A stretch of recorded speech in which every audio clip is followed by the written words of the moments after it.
Sarap. Ito yung tilapia.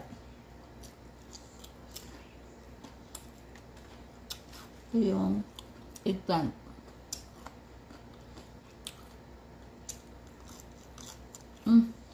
Sarap. So, mayroon tayong tilapia fillet. Tilapia fillet. So, gagawin natin ng nuggets. So, by the way, kahit anong klaseng isda, basta fillet, pwede salmon, or any kind of fish.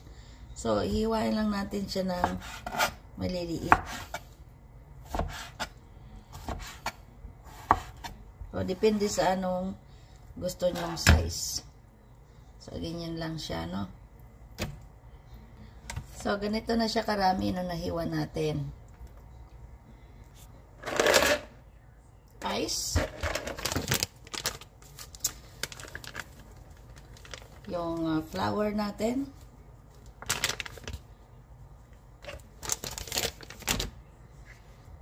Tubig. Halo natin dun sa ating flour mixture. Lagyan ko ng ice. So, mas kakapit yung ating isda.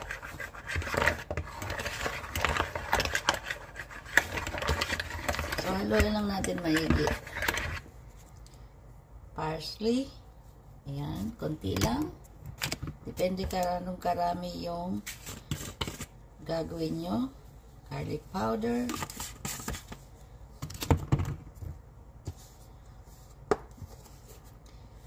Pepper. Ayan. At konting asin. A little bit of salt. So, halo lang natin yan. Halo-halo.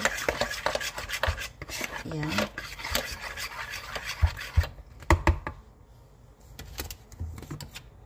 So, ilagay na natin yung ating tilapia. Ayan.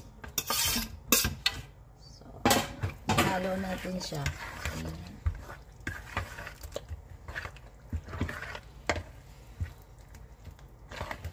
So, by the way, if it's still runny or mabasa-basa pa, lagyan natin dagdag lang ng ating flour o kahit anong flour yan.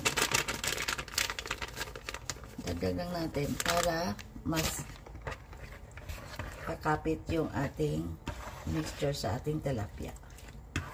So, yan o. Diba? So, prituhin lang natin ito.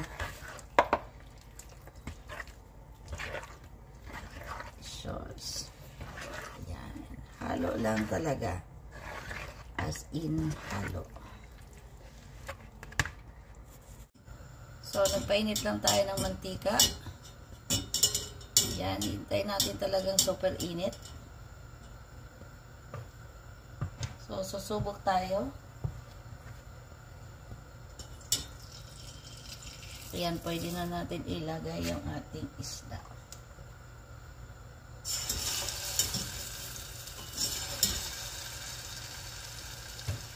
Isahin lang natin ito.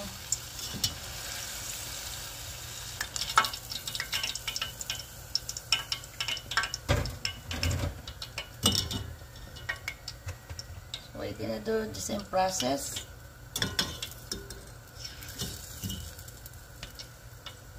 Alright, the same process ang gagawin natin. Ulit-ulitin na natin hanggang maluto lahat.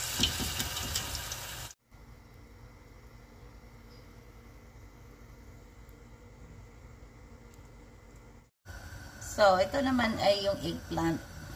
Okay? Ito lang natin yung eggplant.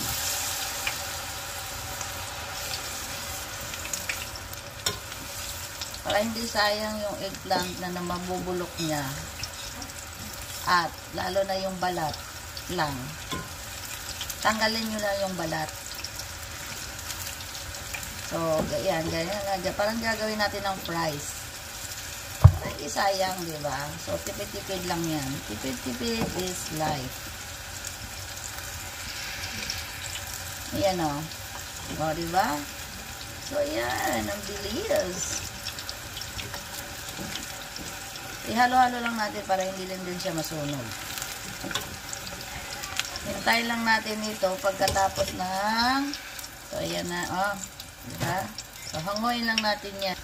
So, sa nagtatanong kung paano ko ginawa, lagyan lang natin din ng harina. Tapos, timplahan natin yung harina kung anong ayon sa gusto nyo. Tapos, ihalo-halo lang natin yung harina doon sa ating talong o eggplant. So, hiniwa natin parang fries.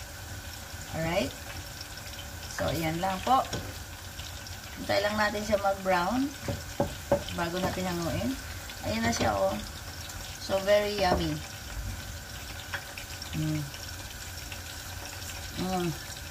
Fancy. So, ayan na po yung ating tilapia fillet at yung ating talong. So, kung anong process natin dito sa ating harina, sa ating tilapia, ganun din dito sa ating talong. So, ayan. So, gagawa tayo ngayon ng sauce. Sauce nito, homemade sauce.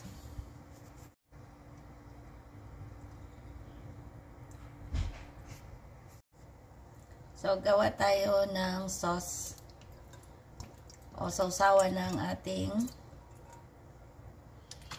tilapia fillet. So, may suka tayo. Depende sa gaano karaming gagawin nyo. Isang kutsarang oyster sauce. So, iyon natin yung ating kalan. So, ayan natin, i-mix lang natin yan. Halo-halo lang po. So, lagyan natin ng konting tubig. Ayan, tubig lang. Konting tubig lang po muna.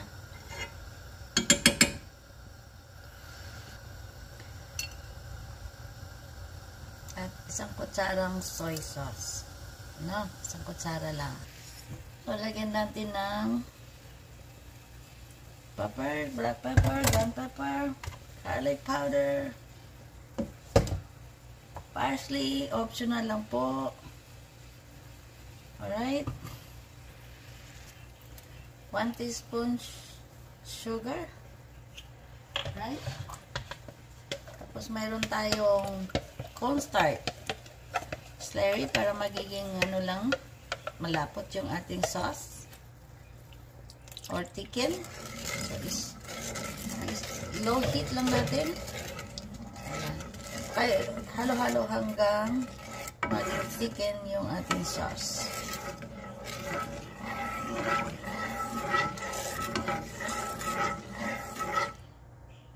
Halo-halo lang po.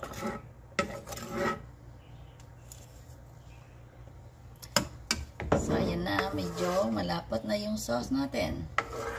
So, pwede na siya.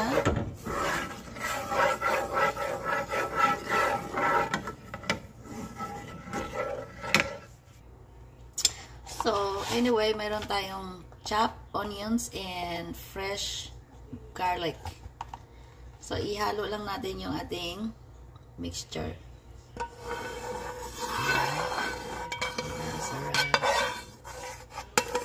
Yan ang ating sauce. Yan, di ba? Ang sarap. Sausaw natin yung ating tilapia fillet at yung ating eggplant.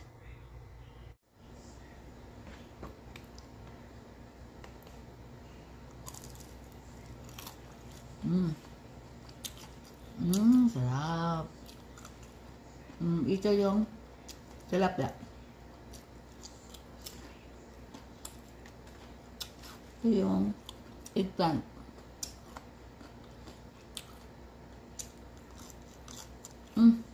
Sarap.